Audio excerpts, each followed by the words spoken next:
अस्सलामुअलैकुम, आप देख रहे हैं समा। मैं हूं सिद्रा मीर और मैं हूं किरण आफ्ताब। बुलेटिन में खुश आमदीद। सबसे पहले बात करेंगे वजीर आजम के कौम से खिताब की। मुल्क में एहतजाज और उसके बाद पैदा होने वाली सूरत हाल पर वजीर आजम इमरान खान ने कौम को एतमाद में लिया। बताया कलदम तहरीक तालिबा लब्बैक और हमारा मकसद एक ही है लेकिन तरीक़ा मुख्तलिफ। हुजूर अकरम सल्लल्लाहु अलैहि वसल्लम की शान की बात है, ये सबसे अहम है। मगरिब को इस सिलसिले में समझाना पड़ेगा। वजीर आजम का कहना था कि हुकूमत मामला पार्लियामेंट में लाने की तैयारी कर रही थी, लेकिन ये लोग इस्लामाबाद आने की तैयारी कर रहे थे, जिससे मुज़ाकरात का अमल टूटा। वजीर आजम ने यह भी वाज़े कर दिया कि फ्रांस से ताल्लुकात तोड़ने का मतलब यूरोपीय यूनियन से ताल्लुक ख़त्म करना होगा। सिफारती ताल्लुकात तोड़ने से नुकसान मईशत को होगा। 2-2.5 महीने से लगे हुए थे। हमारी गवर्नमेंट TLP से मुज़ाकरात कर रही थी। मुज़ाकरात चलते जा रहे थे। उन्होंने कहा जी असेंबली में रखो। हमने फैसला किया ठीक है, हम असेंबली में ये रखते हैं। लेकिन हम फिर देखना शुरू किया कि इनकी मोबिलाइजेशन नीचे हो रही है, इनकी तैयारियां हो रही हैं इस्लामाबाद आने के लिए। फिर अभी मुज़ाकरात चल रहे हैं और हमने ये फैसला किया हुआ था कि हम असेंबली में रखेंगे इस इशू को। तो पता चला कि उन्होंने पहले अनाउंस कर दिया कि जी अब तो फ्रांस का अगर एम्बेसडर आप वापस नहीं भेजेंगे तो हम सारे इस्लामाबाद में धरना देंगे। तो ये उसके बाद ये हमारी बातचीत टूटी। TLP का जो मकसद है, जिसकी वजह से वो लोग बाहर निकाल रहे हैं, मैं आपको यकीन दिलाता हूँ कि वही मेरा मकसद है, वो मेरी गवर्नमेंट का मकसद है। हम भी उन्हीं की तरह चाहते हैं कि दुनिया में किसी मुल्क में हमारे नबी की शान में गुस्ताखी ना हो। जब हम फ्रांस के एम्बेसडर को वापस भेज के ताल्लुकात तोड़ेंगे उनसे, इसका मतलब कि यूरोपियन यूनियन से हम ताल्लुकात तोड़ेंगे। जो हमारी आधी टेक्सटाइल की एक्सपोर्ट्स है वो यूरोपियन यूनियन में जाती है, तो इसका मतलब आधी हमारी टेक्सटाइल एक्सपोर्ट्स वहीं खत्म हो गए। इसका मतलब बेरोजगारी, फैक्ट्रियां बंद हो जाएंगी, तो नुकसान हमें होगा, फ्रांस को कोई नुकसान नहीं होने लगा। अब तक 40 पुलिस की गाड़ियों को जला दिया गया है। लोगों की प्राइवेट प्रॉपर्टी के ऊपर लाखों करोड़ों रुपए का नुकसान हुआ है। 4 पुलिस वाले शहीद हुए हैं, 800 से ज्यादा पुलिस वाले जख्मी हुए हैं। मैं अपने उलमा उनको ख़ास तौर पे कहना चाहता हूँ कि आपको इसमें मेरे साथ मिलके मेरी तायद करनी चाहिए, हमारी मदद करनी चाहिए, क्योंकि ये जो चीज़ें ये जो हो रहे हैं हमारे मुल्क को नुकसान पहुँच रहा है। वज़ीर आज़म इमरान खान ने कौम से खिताब के दौरान तहफ़्फ़ुज़ नामूस रिसालत के लिए अपनी काविशों का जिक्र भी किया। आइंदा की हिकमत अमली भी बताई। कहा कि इस तरह एहतजाज से फ़र्क नहीं पड़ेगा, 50 मुल्क मिलकर बॉयकॉट करेंगे तो असर होगा। वज़ीर आज़म इमरान खान कहते हैं कि तहफ़्फ़ुज़ नामूस रिसालत पर मुस्लिम ममालिक को मिलकर आवाज़ उठानी होगी। वो कई बरसों से ये कोशिशें कर रहे हैं। 2019 में 14वीं जो समिट थी OIC की, मैंने ये बात किया कि हम सब मुसलमान मुल्कों को मिलके हम एक प्लान करना चाहिए कि इकट्ठा अप्रोच करना चाहिए। सितंबर 2019 में यूनाइटेड नेशंस की जनरल असेंबली में गया, उधर मैंने ये उठाया। 2020 में यूनाइटेड नेशंस की जनरल असेंबली हुई, फिर मैंने इस्लामोफोबिया की बात की। फिर मैंने फेसबुक का जो CEO है मार्क ज़ुकरबर्ग, मैंने उसको ख़त लिखा। और फिर जब ये फ्रांस में हुआ, मैंने सारे मुसलमान हेड्स ऑफ स्टेट्स को ख़त लिखा। इमरान खान ने आइंदा की हिकमत अमली भी बताई। हम सारे मुसलमान मुल्क के जो हेड्स हैं, हम मिल के मगरब के फोरम्स में, यूरोपियन यूनियन में, यूनाइटेड नेशंस में, हम उनको ये बताएं कि क्यों हमें तकलीफ़ होती है जब ये आज़ादी राय, फ्रीडम ऑफ स्पीच के नाम पे ये जब नबी सल्लल्लाहु अलैहि वसल्लम की शान में गुस्ताखी करते हैं। एहतजाज कैसे मौसर हो सकता है ये भी बताया।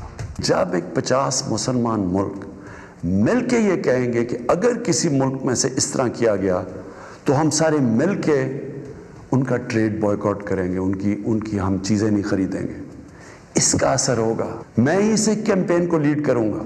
इमरान खान का कहना था कि मगरिब को ये समझना होगा कि होलोकॉस्ट की तरह नामूस रिसालत भी हसास मामला है और कशीदगी के खात्मे के लिए कोशिशें जारी हैं। लाहौर में पहले दौर में सीज़ फायर पर इत्तफाक हुआ। दूसरे दौर में कलदम तंजीम ने हुकूमत के सामने 5 मुतालबात रख दिए। वज़ीर मज़हबी अमूर नूरुल हक क़ादरी के लाहौर पहुँचने पर रात को बातचीत का तीसरा दौर शुरू होगा। नईम अशरफ भट्ट की रिपोर्ट। पुरतशद्दुद वाक़यात की रोकथाम के लिए हुकूमत और कलदम तंजीम के दरमियान मुज़ाकरात। हुकूमत की जानिब से गवर्नर पंजाब चौधरी सरवर और वज़ीर कानून राजा बिशारत ने कलदम तंजीम की 5 रुकनी कमेटी से बातचीत की। जराये के मुताबिक पहले दौर में दोनों अतराफ से सीज फायर किया गया। दूसरे राउंड में कलअदम तंजीम ने हुकूमती टीम के सामने 5 मुतालबात रखे हैं, जिन्हें वफाक तक पहुँचा दिया गया है। हुकूमत की जानिब से ये बात पहली मीटिंग में ही क्लियर की गई है कि नक्शे अमन के तहत हिरासत में लिए गए कारकुनों की रिहाई तो हो सकती है, लेकिन दहशतगर्दी के मुकदमात में गिरफ्तार अफराद का फैसला अदालत में होगा। हुकूमती कमेटी ने दावा किया है कि मुज़ाकरात के तीसरे दौर में मामला तय होने का इम्कान है, जिसके लिए 2 वफाकी वुज़रा नूरुल हक कादरी और शेख रशीद रात इस्लामाबाद से लाहौर पहुँचेंगे। नईम अशरफ भट्ट, समा, लाहौर। लाहौर से एक डेवलपमेंट आपको बताएं, जहां पुलिस ने DSP नवाकोट उमर फारूक समेत यरगमाल पुलिस एहलकारों को बाजियाब कराया। कलअदम तंजीम के खिलाफ मुकदमा दर्ज कर लिया गया। इस मुकदमे में दहशतगर्दी, इक़दाम कत्ल, अगवा की दवा शामिल की गई हैं। FIR के मुताबिक मुश्तइल अफराद ने थाने में घुसकर तोड़फोड़ की। असलहा और डंडों से लैस हमलावर DSP और एहलकारों को उठाकर अपने मरकज ले गए थे। लाहौर पुलिस ने DSP नवाकोट उमर फारूक समेत यरगमाल पुलिस एहलकारों को बाजियाब कराया। कलअदम तंजीम के खिलाफ मुकदमा दर्ज कर लिया गया है। इस मुकदमे में दहशतगर्दी, इक़दाम कत्ल और अगवा की दफात शामिल हैं। और वज़ीर आज़म इमरान खान ने कहा है कि भारत से सैकड़ों अकाउंट जाली खबरें फैला रहे हैं। 4 लाख ट्वीट्स में से 70% फेक अकाउंट से किए गए। बदकिस्मती से JUI और नून लीग भी इंतशार फैलाने के लिए शामिल हो गई। अभी तक हमने जो 4 लाख ट्वीट्स को एनालाइज किया, उनमें से 70% फेक अकाउंट से थी।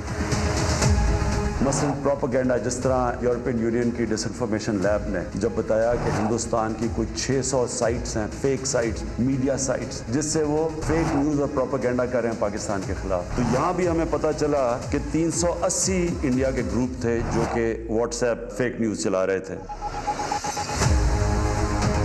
कि सिविल वॉर हो गई पाकिस्तान में। हमारी पॉलिटिकल पार्टीज, मुझे अफसोस से कहना पड़ता है कि वही JUI जो फजल रहमान की पार्टी, वो भी बीच में शामिल हो गई।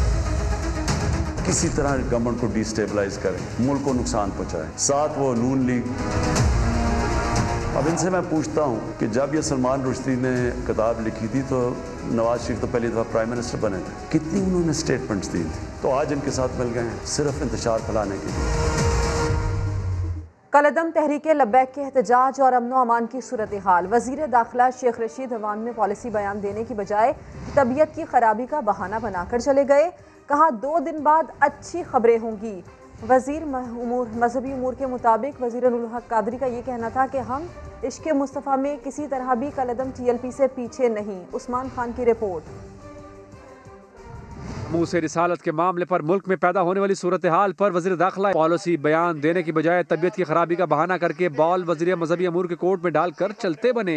नूरुल हक कादरी साहब एक तफसीली बयान देंगे। सारी असम्बली आशिक़े रसूल है। 2 दिन बाद अगर मुझे फिर इजाजत दें, अच्छी खबरें होंगी, बेहतरी की खबरें होंगी। वज़ीर मजहबी अमूर नूरुल हक कादरी ने TLP से होने वाले मुज़ाकराती अदवार से आगाह किया। बोले इस्लाम की जितनी वकालत इमरान खान ने की, पहले किसी ने नहीं की। किसी ने इतना तहफ़्फ़ुज़ नामूस रिसालत के पैगाम को नहीं फैलाया है जितना इमरान खान ने फैलाया है। 4 महीने से इस मामले को पुरअमन तरीके से कोशिशें हो सकती थी, हमने कर दी। ऑपोजिशन ने भी मौका देखकर चौका लगाने की खूब कोशिश की। स्पीकर की हिदायत पर अली मोहम्मद खान ने मामलात को संभाला देने की कोशिश की, लेकिन दाल न गली। उनके खिताब के दौरान भी ऑपोजिशन अरकान मुसलसल पॉलिसी बयान दो के नारे लगाते रहे। स्पीकर की धमकी भी काम न आई तो इजलास ही जुमेरात तक मुलतवी कर दिया।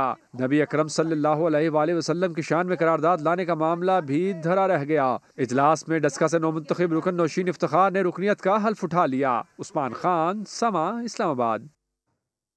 पीपल्स पार्टी के रहनुमा राजा परवेज अशरफ का कौमी असम्बली में जोशीला खिताब। हुकूमत को खबरदार किया कि हसास मामले पर आग से ना खेला जाए। हुकूमत अपनी जिम्मेदारी पूरी करने में नाकाम हो गई। वज़ीर आज़म पार्लियामेंट में आए और आवाम को जवाब दें। सारा मुल्क अफवाहों के जो है वो जद में है। किसी को कुछ पता नहीं क्या हो रहा है। हुकूमत की नाअहली की वजह से, नाकामी की वजह से, ना तजर्बाकारी की वजह से भाई भाई के साथ लड़ रहा है। आपको याद है कि मैं वजीर आजम था तो डेनमार्क में खाके बने थे। तौहीन रिसालत का एक मामला आया था। क्या हमने लोगों को गोलियां मारी थी? क्या हमने लोगों की लाशें गिराई थी? हमने उस वक्त यौम इश्क़े रसूल मनाया था। और पूरी दुनिया पर वाज़िया कर दिया था कि रसूल मकबूल सल्लल्लाहु अलैहि वसल्लम की अजमत से बढ़कर, इज्जत से बढ़कर हमारे नजदीक कोई और चीज नहीं हो सकती। लेकिन आप लोग जिस समत जा रहे हैं वो खतरनाक समत। आप जो बोल रहे हैं आपको भी काटना पड़ेगा और इस मुल्क को भी काटना पड़ेगा। आपने क्या एग्रीमेंट किया है कि आप ईवान में लेकर आए थे? किसने आपको इख्तियार दिया है कि आप एग्रीमेंट करें जाकर? आज वजीर आजम को यहाँ होना चाहिए था, पार्लियामान को जवाब दिया वजीर आजम तो। और हुकूमत आप अपनी जिम्मेदारी में मुकम्मल फेल हो। हुकूमत मुकम्मल तौर पर इसकी जिम्मेदार है। जो कुछ भी हो रहा है इस वक्त मुल्क में, आपसे ज्यादा फाशिस्ट हुकूमत तो आई नहीं। जो ये कर रहे हैं, they are playing with the fire. ये बड़ा एहसास मामला है, बड़ा सेंसिटिव मामला है और आप जिम्मेदारी से जान नहीं छुड़ा सकते। साबिक वजीर आजम राजा परवेज अशरफ ने कौमी असम्बली में याद दिलाया कि उनके दौर में भी तौहीन के मामले पर मुजाहरे किए गए थे। दावा किया कि उस वक्त कोई गोली नहीं चलाई गई थी। कितना दुरुस्त है ये दावा, हम आपको दिखाते हैं, याद दिलाते हैं। आपको याद है कि मैं वजीर आजम था, तौहीन रसालत का एक मामला आया था। हमने उस वक्त यौम इश्क़ रसूल मनाया था। क्या हमने लोगों को गोलियां मारी थी? क्या हमने लोगों की लाशें गिराई थी? राजा परवेज अशरफ ने जो दावा किया, हकाइक उसकी तायद नहीं करते। ये मनाजिर हैं 21 सितंबर 2012 के।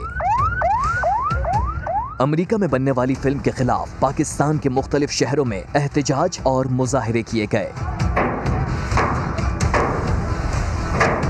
मुश्तैल मुजाहिरीन अमरीकी सिफारत खानों का रुख करना चाहते थे। पुलिस की तरफ से रोका गया तो बेशतर मकामात पर मुजाहिरे पुरतशद्दुद सूरत हाल इख्तियार कर गए। मुजाहिरीन ने जलाओ घेराव और तोड़ फोड़ की। दर्जनों गाड़ियां, बैंक, सिनेमा घर और दूसरी इमलाक जला दी गयी। मईशत को अरबों रुपए का नुकसान हुआ। मुजाहिरीन को मुंतशिर करने के लिए पुलिस को फायरिंग और शेलिंग करनी पड़ी। सिर्फ एक दिन में 20 से ज्यादा अफराद जाँ बहक और 200 से ज्यादा जख्मी हुए थे। उलमाए कराम के वफ्द ने साहिबजादा हामिद रजा की क़यादत में कलदम तंजीम के सरबराह साद रिजवी से मुलाकात की। उलमा ने साद रिजवी को मामलात अफ़हाम व तफ़हीम से हल करने पर कायल करने की कोशिशें की। उलमा का कहना था कि इंतशार और जलाओ घेराव से अपने ही मुल्क का नुकसान हुआ। मुल्क में अमन व अमान की फ़ज़ा को कायम रखा जाए। मुफ्ती मुनीबुर रहमान की अपील पर कराची में तजारती और कारोबारी मराकज़ बंद रहे। सड़कों पर पब्लिक ट्रांसपोर्ट भी कम दिखाई दी। खुर्शीद आलम की रिपोर्ट। कराची में पहिया जाम तो ना हुआ, मगर तिजारती इदारे, अहम और बड़े कारोबारी और तिजारती मराकज़, मार्केटें और बाजार बंद रहे। लोग बस स्टॉपों पर इंतज़ार करते दिखाई दिए। मैं कलर कॉस्मेटिक का काम करता हूँ, ऑर्डर बुकिंग का।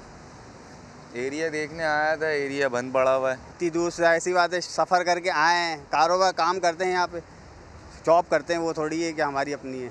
मेरा पार्किंग का ठेका है यहाँ का। जी, अब बंद हो गई, आज छुट्टी हो गई। इतनी दूर सरजाइन से आया हूँ मैं काम के लिए यहाँ पर, अब मार्केट ही बंद है। किसी भी नाखुशगवार सूरत हाल से निपटने के लिए कानून नाफिज करने वाले अहलकार जगह जगह चौकस नजर आए। अहम सड़कों और शाहराहों पर ट्रैफिक मामूल के मुताबिक चलती रही। किसी ने कहीं पर कोई रुकावट खड़ी नहीं की। कैमरामैन राशिद इशरत के साथ खुर्शीद आलम, समा, कराची। 11 साल बाद आया हूँ, जल्द तरजीहात बताऊंगा। पाकिस्तान स्टॉक एक्सचेंज भी हड़ताल के जेर असर रहा। कारोबार का मनफी जोन में इख्तिताम हुआ। 100 इंडेक्स में 392 पॉइंट्स की गिरावट हुई। कारोबारी हफ्ते के पहले रोज़ पाकिस्तान स्टॉक एक्सचेंज में मंदी देखी गई। तजियाकारों का कहना था लाहौर वाक़या और हड़ताल को लेकर सरमायाकार मोहतात नजर आए। कारोबार के इख्तिताम पर 100 इंडेक्स 392 पॉइंट्स की कमी से 44,913 पॉइंट्स पर बंद हुआ। और तब्दीली सरकार के 2.5 साला दौरे हुकूमत में चौथे वजीर ख़जाना ने अपने ओहदे का हल्फ संभाल लिया। शौकत तरीन की 11 साल बाद वजारत में वापसी, कहते हैं मुआशी बेहतरी के लिए बहुत से मंसूबे हैं। शकील अहमद की रिपोर्ट। तो ही जगह है, गुजरे थे हम जहां से। नए वफाकी वजीर खजाना शौकत फयाज तरीन की 11 साल बाद वजारत खजाना में वापसी। तब्दीली सरकार के 2.5 साला दौर में असद उमर, अब्दुल हफीज शेख और हमाद अजहर के बाद चौथे वजीर खजाना के तौर पर चार्ज संभाल लिया। वज़ीर आज़म के मुआवने खुसूसी बराए रेवेन्यू डॉक्टर वकार मसूद और सेक्रेटरी खजाना कामरान अली अफसल ने वज़ीर खजाना को मुआशी सूरत हाल और नए माली साल 2021-22 के बजट की तैयारियों के बारे में ब्रीफिंग दी। मीडिया से गैर रस्मी गुफ्तगू करते हुए कहा, आइंदा बजट की तैयारी शुरू कर दी है, बहुत जल्द अपनी तरजीहात का ऐलान करूँगा।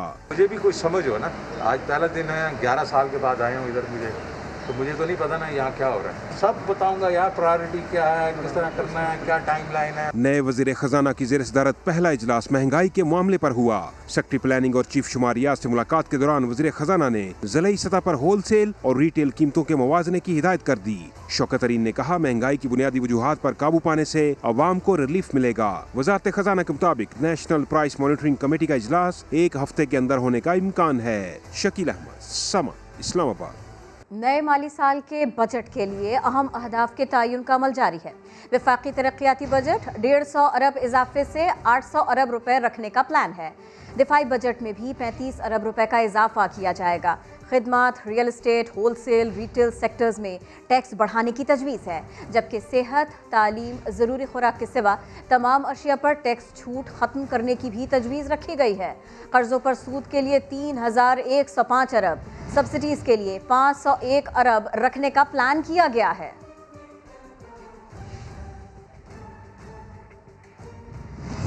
खबरों में आगे देखिए, जब्त जायदादों की नीलामी। वज़ीर आज़म इमरान खान की ज़ेर सदारत पार्टी तर्जुमानों के इजलास में जहांगीर तरीन का तज़किरा। वज़ीर आज़म इमरान खान ने जहांगीर तरीन से मुलाकात का इंदिया दे दिया। कहा, मुलाकात करके उनकी बात सुनूंगा, मगर केसेस आइन और कानून के मुताबिक ही चलेंगे। बात करेंगे समा के नुमाइंदे अब्बास शब्बीर से। अब्बास, ये बताइए, पार्टी तर्जुमानों के इजलास में जहांगीर तरीन से मुताल्लिक मज़ीद क्या गुफ्तगू हुई? देखें, आज पार्टी तर्जुमानों के इजलास में शहजाद अकबर ने चीनी स्कैंडल पर ब्रीफिंग दी। शहजाद अकबर ने ये भी बताया कि चीनी मिलों के खिलाफ होने वाली कानूनी कार्रवाई अब तक कौन से स्टेज पर है। जहांगीर तरीन के मामले पर भी आज इस इजलास में गुफ्तगू हुई, जिस पर वजीर आज़म ने कहा कि बिल्कुल मैं इस ग्रुप की और जहांगीर तरीन की बात सुनूंगा और इनसे मिलूंगा। जहांगीर तरीन के खिलाफ केसेस आइन और कानून के मुताबिक हैं और वो उसी तरह चलते रहेंगे। ताहम आज इस इजलास में जो गलतफहमियों के हवाले से बातचीत है, उस पर भी आज के इजलास में शहजाद अकबर की तरफ से ब्रीफ किया गया और वज़ीर आज़म ने कहा कि उन लोगों की राय और गलतफहमियां दूर की जाएंगी। लेकिन एक बार फिर दोहराया उन्होंने कि जो केसेस हैं वो आइन और कानून के मुताबिक चलते रहेंगे। इसके साथ साथ वज़ीर आज़म ने जहांगीर तरीन से मुलाकात का इंदिया भी दिया। अब्बास शब्बीर, तफसील के लिए शुक्रिया। इसी खबर के साथ एक और खबर, जहांगीर तरीन का 21 अप्रैल को होने वाला इफ्तार डिनर मुलतवी कर दिया गया। इसी सब के ऊपर मजीद बात होगी समा के नुमाइंदे मोहसिन बिलाल से। मोहसिन बिलाल, इफ्तार डिनर में आइंदा क्या किया जाएगा ये तय होना था, तो इसे अब मुलतवी क्यों किया गया है?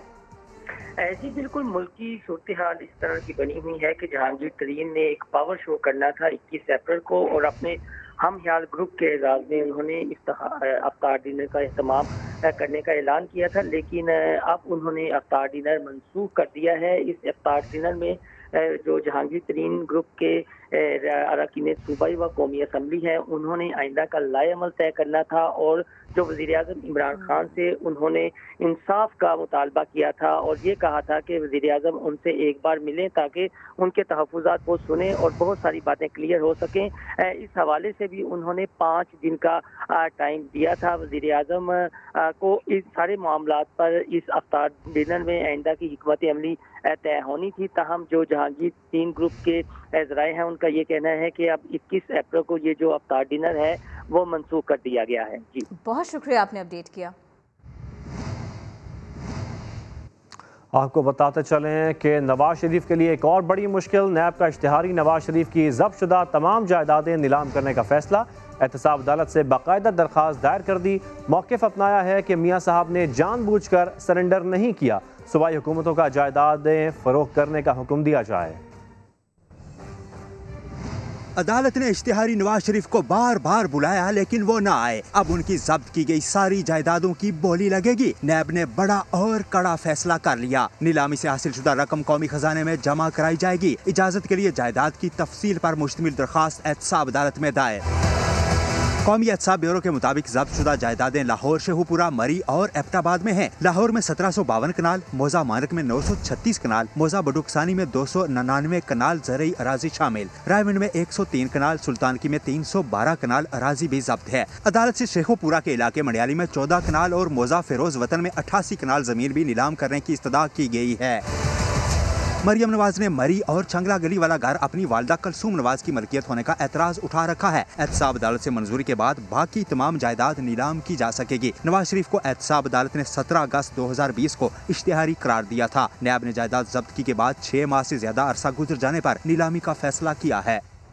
Chief justice Lahore high court ने शहबाज शरीफ की दरखास्त जमानत पर 3 रुकनी फुल बेंच तश्कील दे दिया।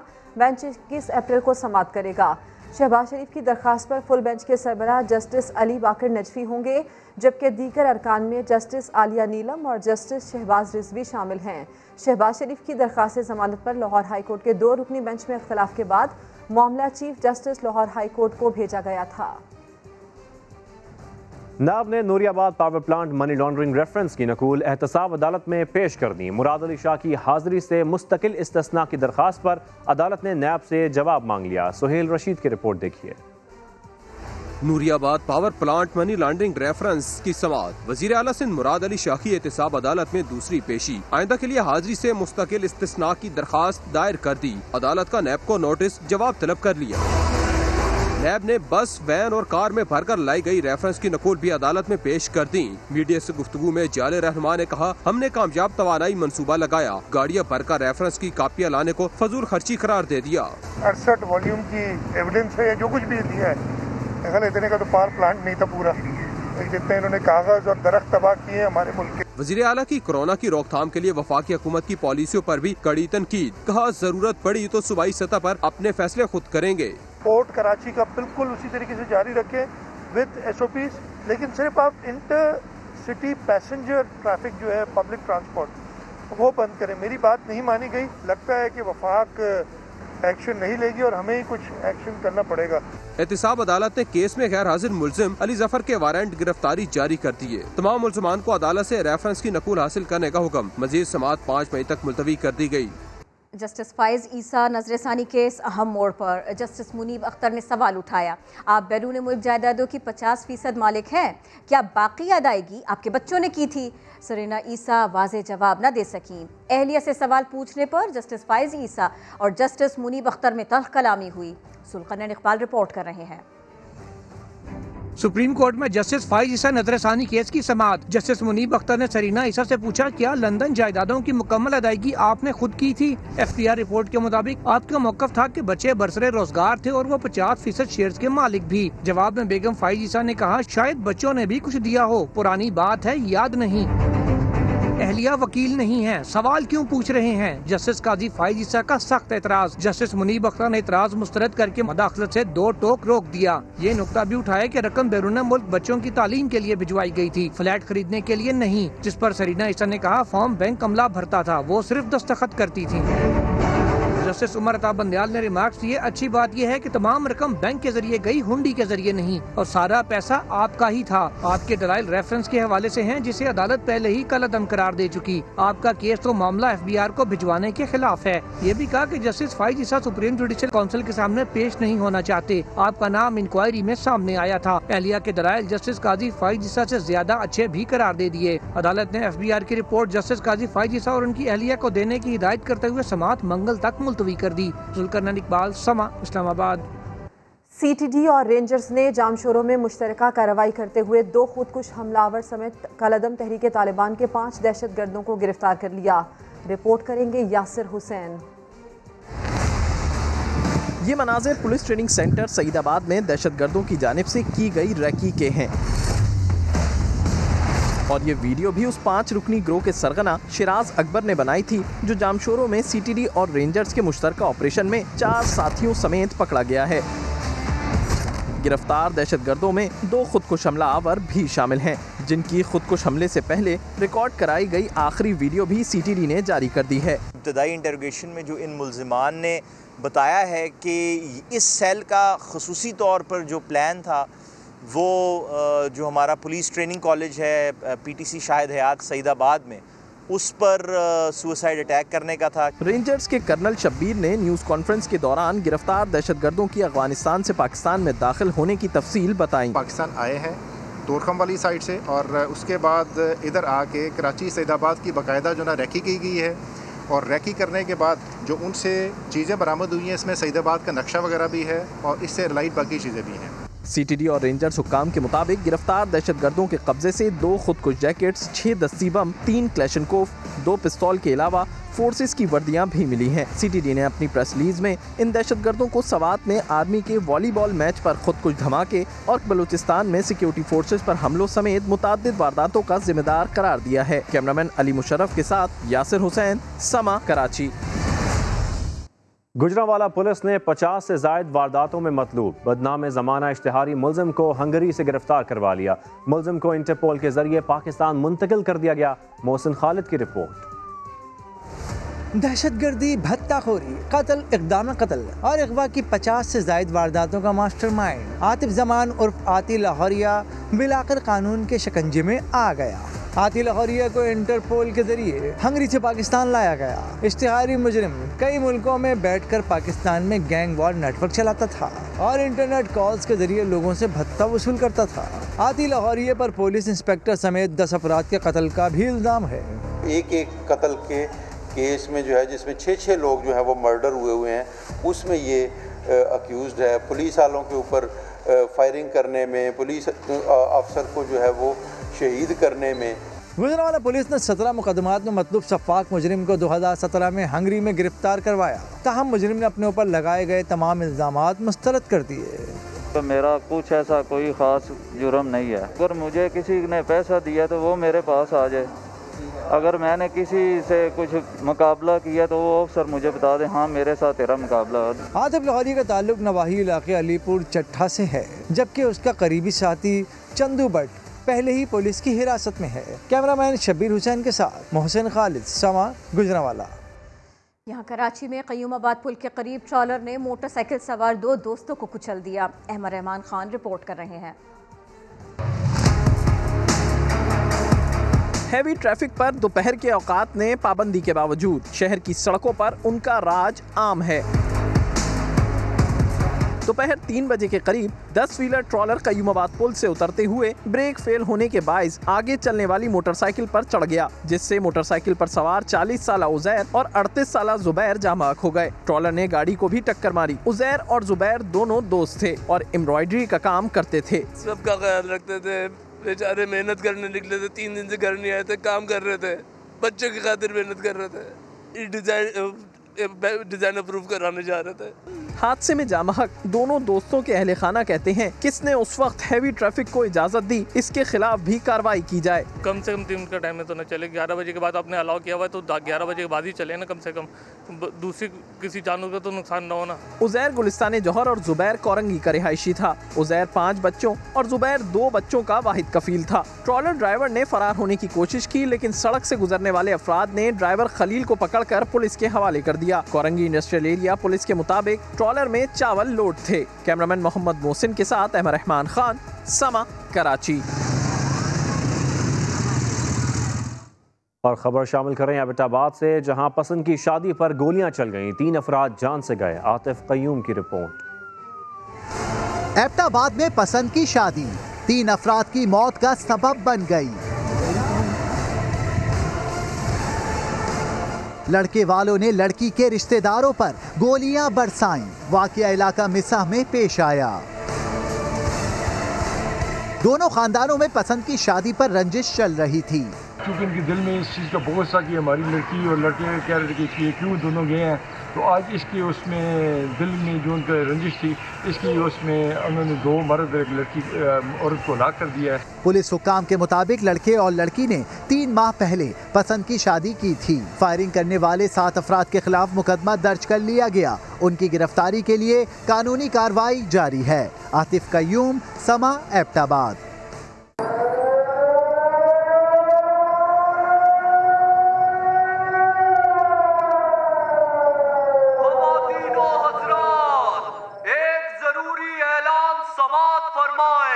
आपके शहर और उसके मज़ाफात में हरामखोरों को बेनकाब करने का वक्त हुआ चाहता है। गौर से सुन ले कि समा टीम हरामखोरों के पीछे आ रही है। ऐलान खत्म हुआ। एनसीओसी ने कोरोना वायरस की नई किस्म के फैलने पर भारत को सी कैटेगरी में शामिल कर दिया। भारतीय मुसाफिरों के पाकिस्तान आने पर मुकम्मल पाबंदी लगा दी गई। और हम खान इसी पर रिपोर्ट कर रही हैं। कोरोना से बचाव के SOPs नजरअंदाज करना तबाहकुन गलती। सरबरा एनसीओसी असद उमर का ट्विटर पैगाम में 2 टोक इंतबाह। कहा, दुनिया में रोजाना 13,000 से ज्यादा हलाकतें, 7.5 लाख से ज्यादा नए केसेस रिपोर्ट हो रहे हैं। बताया, ईरान में योमिया हलाकतें 300, भारत में 1600 हो चुकी।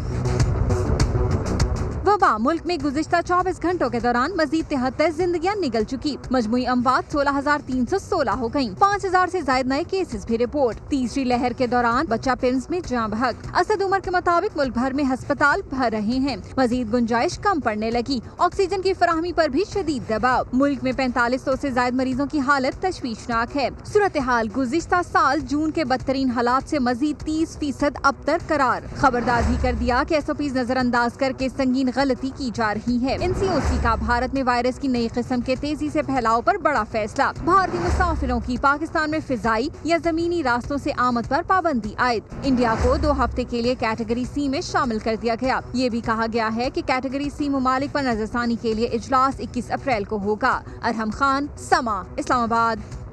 भारत में कोरोना वबा की रिकॉर्ड तोड़ लहर। 2,75,000 से ज्यादा केसेस रिपोर्ट हो चुके। मजीद 1625 मरीज मौत का शिकार हुए। बरतानिया ने भारत को रेड लिस्ट में शामिल कर लिया। बरतानवी वजीर आजम बोरिस जॉनसन ने भारत का दौरा मुलतवी कर दिया। होशियार, होशियार, होशियार। एक अहम ऐलान नोट फरमाएं। अगर आप मिलावट, नाप तोल में कमी, जखीरा अनगोशी करते हैं तो समा आ रहा है आपके पीछे।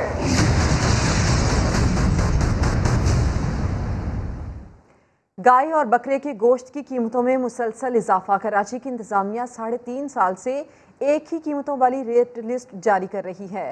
रिजवान आलम की रिपोर्ट देखिए। ये है गाय और बकरे के गोश्त की कीमतों की 2018 की जारी करदा सरकारी रेट लिस्ट। प्राइस लिस्ट दरियाफ्त की है। ये 3.5 साल पुरानी रेट लिस्ट है। इसमें वही रेट है जो आज की रेट लिस्ट में जो है कमिश्नर ऑफिस ने जो है जारी किए हैं। दुकानदार कहते हैं कि ये मामला 3.5 साल नहीं बल्कि इससे भी ज़्यादा पुराना है। पहले ऐसे ही होता था।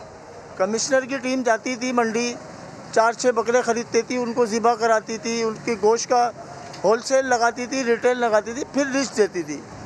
7 साल से यही लिस्ट है, 7-8 साल से। अब आप बताओ ना, 7-8 साल में दुनिया की चीज़ कहाँ से कहाँ हो गई।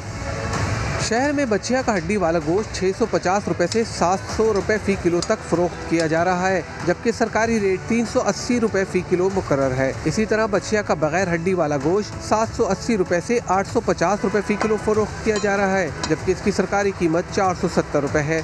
700 से कम मिलेगी कहीं नहीं मिल रहा, आप देख लो जाके पूरे शहर में। बकरे के गोश्त की कीमत का तो पूछिए ही मत। सरकारी रेट तो 740 रुपए फ़ी किलो है, लेकिन दुकान पर जाएं तो 1300 रुपए से 1400 रुपए फ़ी किलो से कम पर बकरे का गोश्त नहीं मिलता। मगर इस पर बस नहीं, हर साल की तरह इस बार भी रमज़ान आते ही गाय और बकरे का गोश्त 50 रुपए से 150 रुपए फ़ी किलो महंगा कर दिया गया है। कैमरामैन फरहान यूसुफ के साथ सैयद रिजवान आलम, समा, कराची। रमज़ान में फलों और सब्जियों के साथ साथ मुर्गी की कीमतें भी मुसलसल बढ़ रही हैं। लाहौर में 1 किलो मुर्गी का गोश्त 56 रुपए इजाफे के साथ 450 रुपए तक जा पहुंचा। दानियाल सत्तार रिपोर्ट कर रहे हैं। शहर में मुर्गी के दाम बेलगाम। रमजान आते ही चिकन की कीमतों में इजाफा होने लगा। फी किलो कीमत 315 से 371 पे जा पहुंची। रमजान में बढ़ते दामों से शहरी भी परेशान हैं। मुर्गी का गोश्त गरीब बंदे की पहुंच से बहुत दूर हो गया। बाहर के मुल्कों में हम सुनते हैं जी वो 50% डिस्काउंट दे देते हैं, और हमारे मुसलमान भाई ये जी जो 10 की चीज़ है वो रमज़ान में 20 की कर देते हैं। दुकानदार कहते हैं रमजान में डिमांड बढ़ने पर चिकन सप्लाई करने वाले कीमतें बढ़ा देते हैं। डिमांड ज़्यादा है, रमज़ान मुबारक है, ईद आ रही है, ये मुर्गी चिकन जो है हर चीज़ में यूज़ होती है, इसलिए चिकन की डिमांड बढ़ जाती है और इसलिए पीछे पैदावार कम है, आगे डिमांड ज़्यादा है, इसलिए महंगी है। मुर्गी के गोश्त के साथ रमजान में 1 दर्जन अंडों की कीमत में भी 5 रुपए का इजाफा हो रहा है, जो 164 रुपए फी दर्जन फरोख्त किए जा रहे हैं। कैमरामैन मोहसिन इकबाल के साथ दानियाल सत्तार, समा, लाहौर।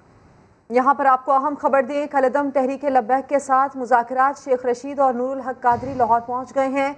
कलअदम तंजीम के रहनुमाओं से विफाकी वुज़रा के मुज़ाकरात कुछ देर में होंगे। नुमाइंदा खुसूसी समा अब्बास शब्बीर हमारे साथ हैं, उनसे बात करते हैं। अब्बास शब्बीर, कौन कौन रहनुमा इस मुज़ाकरात की टेबल पर मौजूद होंगे? देखिए, मुज़ाकरात के लिए वफाकी वज़ीर दाखिला शेख रशीद और वफाकी वज़ीर मजहबी अमूर नूरुल हक कादरी कुछ ही देर पहले लाहौर पहुँचे हैं। शेख रशीद और नूरुल हक कादरी मुज़ाकरात जो होंगे उसमें हुकूमती वक्त में शामिल होंगे। कुछ देर बाद हुकूमती वक्त कलअदम तंजीम के रहनुमाओं से मुज़ाकरात का तीसरा राउंड करेगा। इससे कबल मुज़ाकरात के 2 राउंड हो चुके हैं। पहले 2 राउंड में गवर्नर पंजाब चौधरी सरवर और वज़ीर कानून राजा बिशारत ने मुज़ाकरात किए थे और हातमी मुज़ाकरात के लिए वफाकी वज़ीर दाखिला शेख रशीद और वफाकी वज़ीर मजहबी अमूर नूरुल हक कादरी कुछ ही देर पहले लाहौर पहुँचे, जहाँ पर कुछ ही देर बाद मुज़ाकरात का तीसरा राउंड शुरू होगा। ठीक है, इस सिलसिले में मजीद भी आपसे जानेंगे। बहुत शुक्रिया, आपने इस डेवलपमेंट के बारे में बताया। खेल से आपको खबर दें, पाकिस्तान ने जिम्बाब्वे के खिलाफ T20 सीरीज के लिए हरारे में तैयारियों का आगाज कर दिया। टेस्ट स्क्वाड का कज़ाफी स्टेडियम में तरबियती कैंप जारी है। आसान हरीफ कहीं होम ग्राउंड पर हैरान न कर दे। ग्रीन शर्ट्स ने हरारे में तैयारियों का आगाज कर दिया। ट्रेनिंग सेशन में बैटिंग पर फोकस रहा, मिडिल ऑर्डर में परफॉर्म करके दिखाना है। हैदर अली और मोहम्मद हफीज ने जमकर प्रैक्टिस की।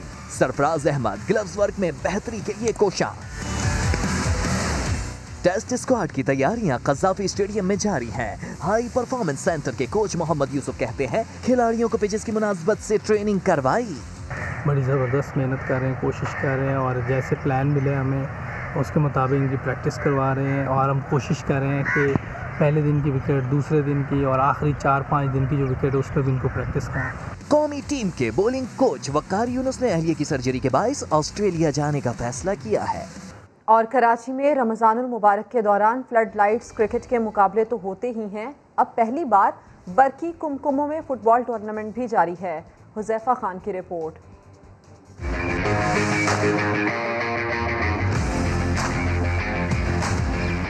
एक तरफ फीफा हाउस पर कब्जे की जंग, पाकिस्तान फुटबॉल फेडरेशन की आलमी सतह पर मौतली, लेकिन फिर भी खिलाड़ियों और परस्तारों का हौसला मानना पड़ा। नया नाज़िमाबाद में पहली बार फ्लड लाइट रमज़ान टूर्नामेंट का मेला सजा तो कौमी फुटबॉलर्स एक्शन में नजर आए।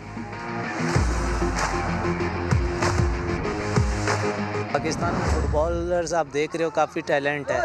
अगर एक्टिविटीज़ मिलेंगे फुटबॉलर्स को ज़्यादा मज़ीद इम्प्रूव करेंगे। कराची में काफ़ी ज़्यादा मतलब फुटबॉल्स के रात को जो फील्ड लाइट इवेंट्स होते हैं उनको काफ़ी ज़्यादा लोग इंजॉय करते हैं। इवेंट ऑर्गेनाइज़र नासिर इस्माइल का कहना है, फीफा और FC को पैगाम देते हैं कि फ़ुटबॉल हमारी ऑक्सीजन है।